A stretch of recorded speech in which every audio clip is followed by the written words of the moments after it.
The impact of social media on teens. There are many forms of social media that teens use. There is Snapchat, YouTube, Instagram, Facebook. According to the Mayo Clinic in 2018, a survey of 750 13 to 17-year-olds found that 45% are online almost constantly. Social media can both have a physical and mental impact on a teen's health. There are both positive and negative effects on teens using social media. Some of the benefits of social media for teens is a way for them to communicate with one another. This is very helpful for teens who are shy, physically disabled, or have an illness, or just are not around peers in some way. These applications also allow children to express themselves.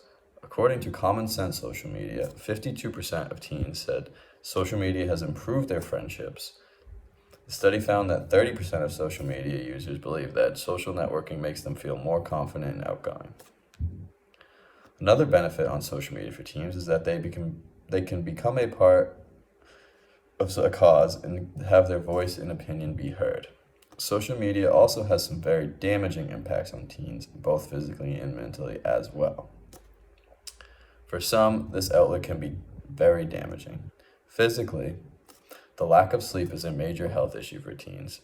Most teens will stay up for hours at night while staying on their phone or whatever screen they are using that day, which can help them fall asleep.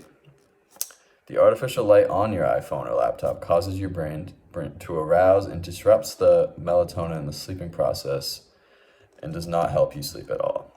Teens who sleep with their phones each night are hearing noises and vibrations throughout the night that are disrupting their sleep. It is suggested that you should shut off your phone or all screens at least an hour before bed.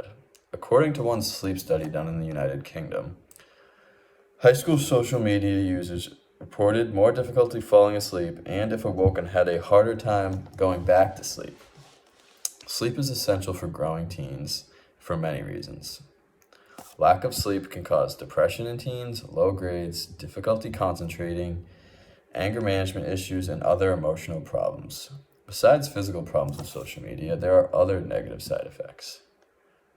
Mental health plays a large factor in teens being well. According to the National Institute of Mental Health, 31% of teens have an anxiety disorder. Most teens crave to be popular and are constantly worrying about their appearance and their social status. Teens are seeing their peers are going vacationing and tend to see them build their own social media accounts and the way they display the social media accounts are through these perfect lens, which they only show the perfect pictures and which makes other kids very envious. We know this to be untrue that everything is going perfectly in brains because teens' brains cognitively can't differentiate between reality and what is not real. This causes teens to become depressed and envy over what peers present to be doing. Teens post on social media and then check to anticipate how many likes they get. Also, teens pay attention to how many friends they have on social media. A study done by Oxford psychologist Robin Dunbar found only 4 out of 150 friends on social media you can rely on in a crisis. Another detrimental outcome in social media is the lack of social interaction for teens are having with one another. Communication with one another has become in the form of texting, messaging, or on a device. Teens are not having in-person, real-time conversations anymore. They are missing out on social cues, facial expressions, and body language. A message can be taken the wrong way when it is typed out. You are hearing the tone that can be taken out of context. Making friends through social media may have some benefits, but there is no risk-taking. It is also easier to be dishonest through social media rather than in person. Teens make mistakes socially and learn from the mistakes and live in the moments of their lives. It is much easier to bully someone through social media. Often, teens will say something via social media they would never say to someone face to face. They are hiding behind a screen. According to Child Mind Institute, teenage girls look through at least 100 photos before deciding what to post. Social media has also left teenagers prey to predators who are out there lurking.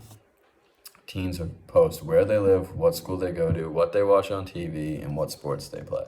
It is very easy for someone to track someone down on social media with the details that you give out.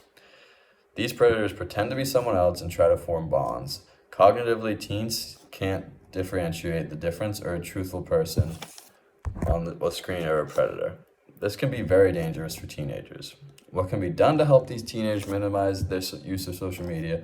First, lead by example. If you are constantly on your phone with your family around, you are letting them know it's okay. As a family, there should be rules and limits set to social media and age-appropriate applications. There is software that allows you to control these devices now, and they should really be implemented into each household. There are benefits and not so many benefits to social media. It can be very dangerous, and many are uncertain what the future holds for social media.